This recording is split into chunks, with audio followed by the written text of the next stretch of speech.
안녕하세요. 뻔뻔한 시댁 식구들 때문에 이혼을 결심한 30대 여성입니다. 시동생도 시동생이지만 솔직히 말해서 시부모님도 제정신이 아니신 것 같아요.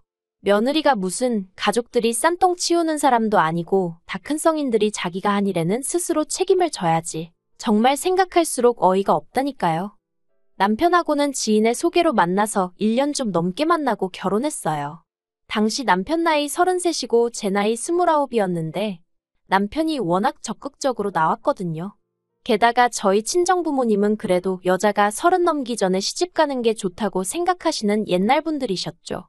그래서 저도 남편이 싫은 건 아니었지만 약간은 주변에 성화에 결혼을 했다는 느낌도 없잖아 있기는 했답니다. 하지만 뭐 그렇다고 해도 잘 살기만 하면 괜찮았을 텐데 사는 게 녹록지가 않았다는 게 문제였네요. 사실 결혼 초기에는 그럭저럭 나쁘지 않았어요. 시댁에서 장남이라고 돈도 해주셨고 그래서 그 돈으로 충분하지 않아서 친정에서도 보태주시긴 했지만 아무튼 아파트 전세로 들어갔거든요. 그리고 그 집에서 나름대로 알콩달콩 신혼살림을 꾸려나갔죠. 그런데 그 돈 5천만 원이었거든요. 그 5천만 원을 가지고 이렇게 표현해도 될지 모르겠지만 그 돈을 빌미로 정말 사람을 어찌나 오라가라 하시는지 죽을 맛이었어요. 그러다 조금만 당신 뜻대로 안 된다 싶으면 내가 그 돈을 어떻게 마련했는지 아냐. 부모가 한 푼도 안 해줘서 지하방부터 시작하는 애들도 널렸다. 배가 불렀다. 고마운 줄을 모른다. 배은망덕하다. 정말 별의별 말씀을 다 하시더라고요. 그래도 뭐 남편이나 저나 능력이 안 되니 막말로 그 돈 돌려드릴게요. 소리도 못하고 정말 찍소리도 못하고 2년을 살았어요. 그런데 2년 후 시부모님이 정말 황당한 말씀을 꺼내셨습니다.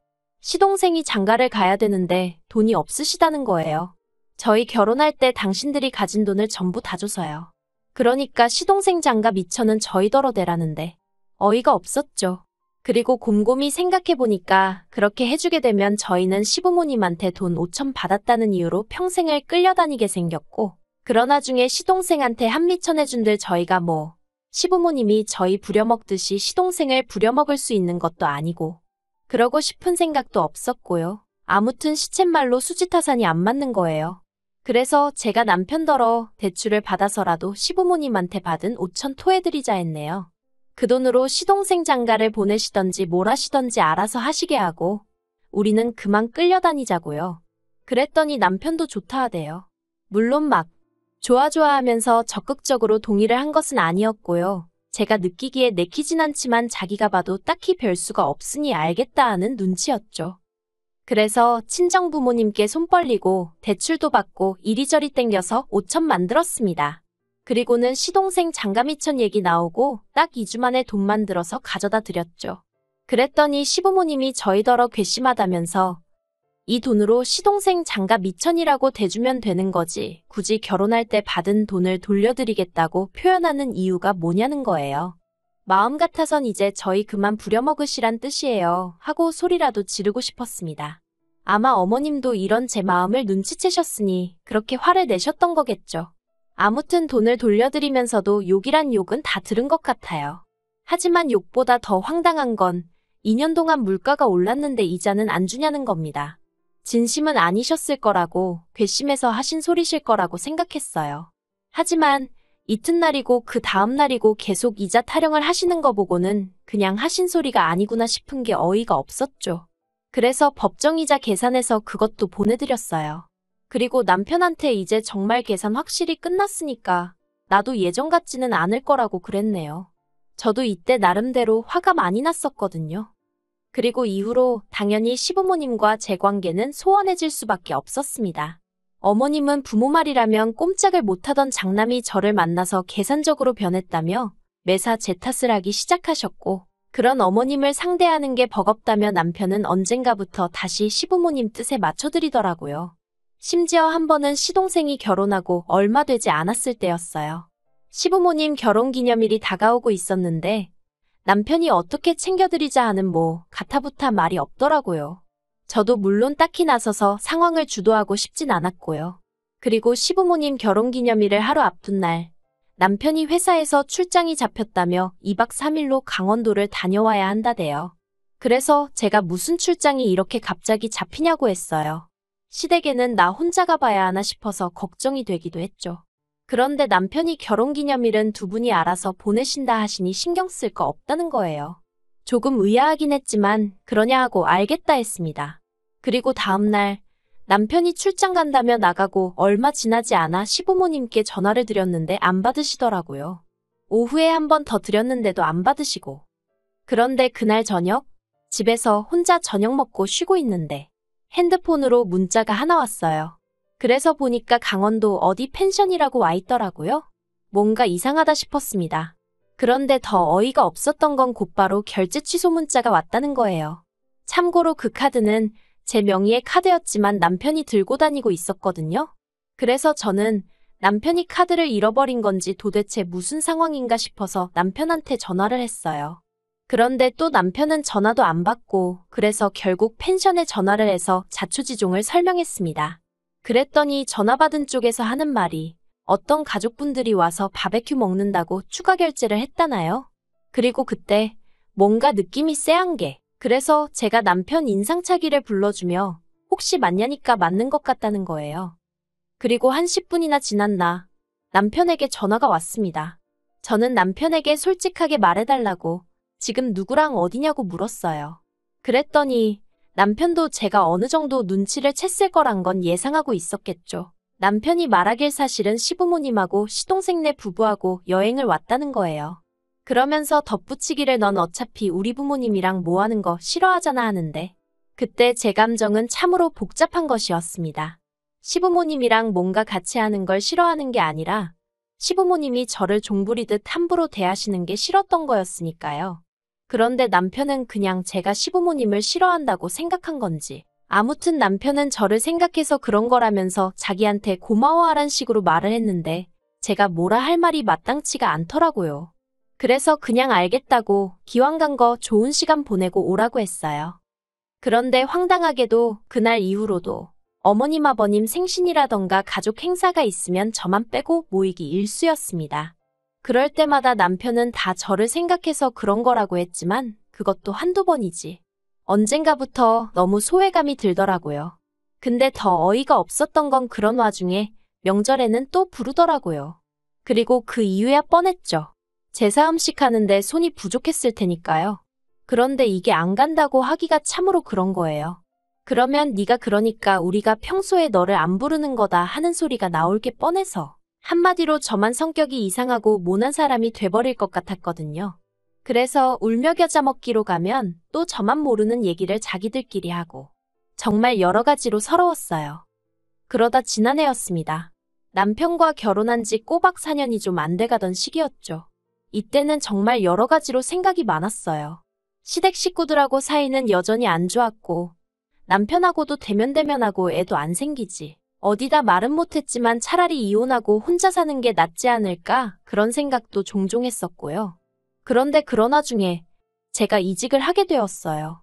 지금 생각해도 정말로 운이 좋았다 싶을 정도로 좋은 오퍼를 받아서 움직이게 되었죠. 그래서 졸지에 연봉도 전 회사보다 30%나 올랐고요. 그래서 그때부터는 정말 회사 일에 온 정신을 쏟기 시작했어요.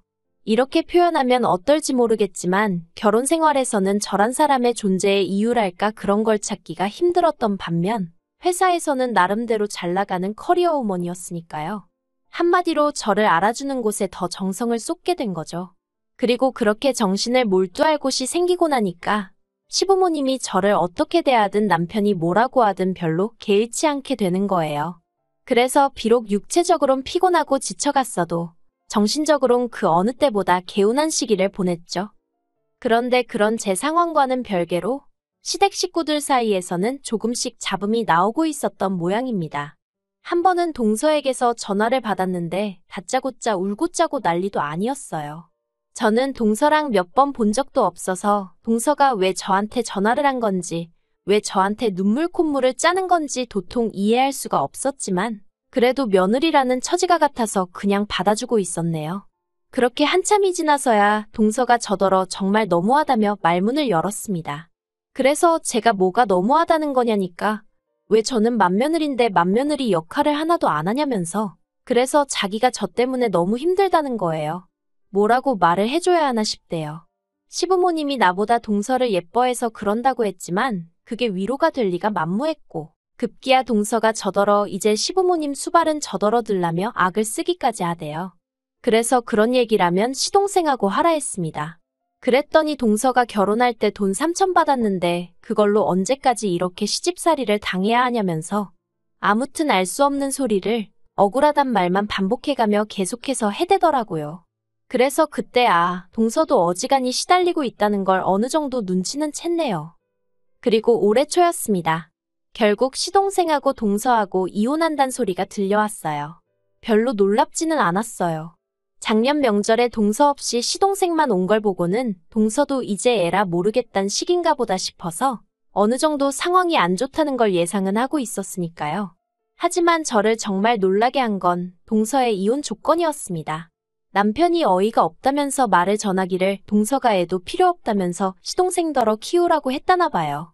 털끝 하나 더는 신경 쓰고 싶지 않다면서 자기만 놔달라고 했다나요? 남편은 이 이야기를 전하면서 어떻게 여자가 돼서는 엄마가 돼서는 애를 버리냐며 혀를 차댔는데 솔직히 저는 애는 없었지만 어느 정도 동서의 심정이 이해는 됐어요. 얼마나 이 집 구석이 지긋지긋했으면 그랬을까 싶었달까요. 물론 입 밖으로 내진 않고 생각만 했지만요. 아무튼 그리고 뭐 소송을 한 해 어쩌네 난리도 아니더니 결국 지난달 협의 이혼했다는 소식을 들었습니다. 동서한테 마지막으로 커피나 한잔하자고 할까 하다가 또 무슨 축하할 일도 아니고 만나서 무슨 얘기를 나누나 싶어서 문자만 하나 보냈어요. 아무튼 고생 많았고 앞으로 좋은 일만 있기를 바란다고요. 그리고 저도 그냥 생각이 많아지대요. 제 결혼 생활을 돌이켜 생각해보니 불편한 건 없었지만 그렇다고 행복한 것도 아니고 이렇게 그냥 부부라는 간판만 달고 있는 게 무슨 의미가 있나 싶기도 했죠. 그런데 이런 저에게 결단을 내리게 한 일이 생겼습니다. 시동생네가 이혼했단 이야기가 들려오고 정말 열흘도 안 돼서였어요. 웬일로 명절도 아닌데 시부모님이 저더러 한번 만나자는 연락을 해오셨더라고요. 도대체 무슨 이야기를 하시려고 그러시나 짐작도 안 갔어요. 꾸역꾸역 생각해낸 게 이제 부려먹을 둘째 며느리가 사라졌으니 다시 나를 찾으시는 건가 그 정도였죠. 그런데 제 예상은 보기 좋게 빗나갔습니다. 시부모님께선 정말 꿈에도 생각지 못한 이야기를 꺼내셨어요. 바로 시조카에 관한 것이었죠. 시동생네가 이혼을 하면서 재산 분할을 하게 되었고 어떻게 된 건지는 몰라도 아무튼 집을 팔아서 동서가 얼마 가져가고 시동생은 시조카를 데리고 어머님 아버님 댁으로 들어갔다고 들었어요. 뭐 아무래도 남자 혼자 애 챙기기가 쉽지 않으니 어머님이 그러라 하셨나 보다 생각했고요. 그런데 어머님께서 난데없이 당신 두 손으로 제 손을 꼭 쥐시더니 이제 저더러 맏며느리 노릇도 좀 하고 해야 되지 않겠냐 하시는 거예요. 어이가 없었죠. 맏며느리 노릇이라 그동안에도 솔직히 못 오게 하니 안 갔을 뿐이지. 명절이니 뭐니 그런 때는 제 할 몫은 해왔고 물질적인 부분에선 시동생네보다 저희 부부가 더 해드린 걸로 아는데 갑자기 맏며느리 타령을 하시니 뭐라 해야 하나 싶대요. 그렇다고 제가 이거 했어요 하고 나열을 해드릴 수도 없고 그래서 그냥 뭐라 딱히 말해야 할지 모르겠어서 가만히 있었습니다. 그런데 어머님께선 그런 저를 붙들고는 시동생 애를 데려가서 좀 키우라는 말씀을 하셨어요. 처음엔 정말 제 귀를 의심했습니다. 무슨 키우던 강아지를 데려가라는 것도 아니고 시조카를 데려다 키우라니. 그래서 그게 무슨 말씀이시냐고 했어요. 시조카를 제가 왜요? 하고 물었죠. 그랬더니 어머님은 그러면 나이든 내가 키우려 하시는데 아니 막말로 부모가 다 죽은 것도 아니고 애 아빠가 버젓이 살아있는데 왜 어머님이랑 저랑 누가 키울 건지 얘기를 해야 하는지 이해가 안 되대요. 그래서 제가 저는 못한다 했습니다. 제 애도 아닌데 제가 왜 키우냐고요. 사실 그것뿐만이 아니라 일도 바쁘고 집도 작고 뭐 안 되는 이유는 수십 수백 개가 있었는데 제가 왜 그걸 변명하듯 이야기를 해야 하나 싶어서 말을 안 했네요. 그리고 그렇게 말이 오가는 와중에 시댁 현관문이 열리면서 남편하고 시동생 목소리가 들렸습니다. 그렇게 졸지에 남편을 포함한 시댁 식구 넷에 저 하나가 마주보고 앉은 꼴이 되었어요.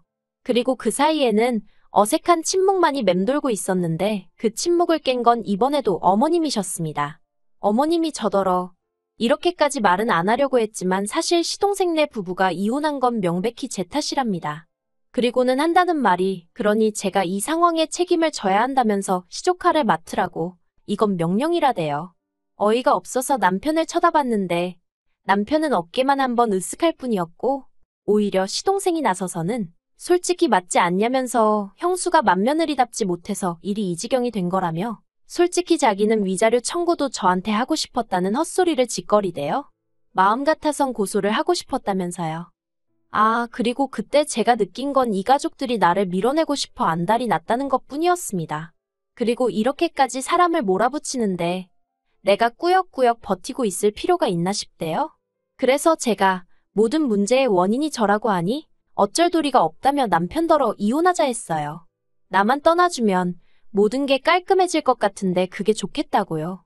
그랬더니 남편이 저더러 왜 또 이러냐면서 지금 가족들이 저한테 기회를 주는 걸 모르겠냐입니다.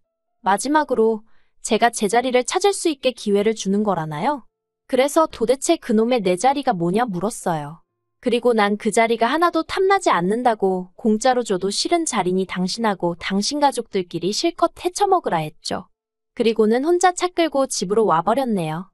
그리고 이튿날 저는 남편에게 정식으로 이혼하자 다시 이야기를 꺼냈고 그제서야 남편은 이혼만은 못한다며 저를 잡았지만 그 이유가 또 어찌나 한심했는지 모릅니다. 시부모님 입장에서 아들 둘 다 이혼했다는 소리를 어디 가서 어떻게 하시냐고 그러니 이혼은 못한다고 했거든요. 그래서 어쩔 수 없이 소송으로 진행하게 되었네요.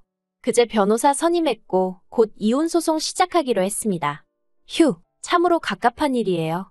저는 솔직히 시부모님이 아니 어머님만이라도 그동안 유치하게 굴어서 미안하다.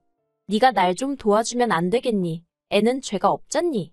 이 정도만 얘기하셨어도 시조카를 제가 도맡아 키우진 못해도 어느 정도 제 나름 최선과 정성을 다했을 것 같거든요. 그런데 끝까지 무슨 얼마나 대단한 일을 저한테 맡기는 것 마냥 도도한 척 나오는 어머님도 꼴불견이고 지가 남편 구실을 똑바로 못해서 마누라한테 이혼이나 당한 주제에 그걸 저한테 덮어씌우는 시동생이나 자기 식구들 제정신 아닌 것도 못 본 채 하는 남편 때문에라도 이번만큼은 반드시 이혼해야겠다는 생각뿐입니다. 지금도 남편한테서 이혼만큼은 못해준다고 이제라도 빨리 시부모님한테 싹싹 빌라는 개소리가 담긴 문자가 오네요. 두고 보라죠. 반드시 이혼하고 말 거니까요.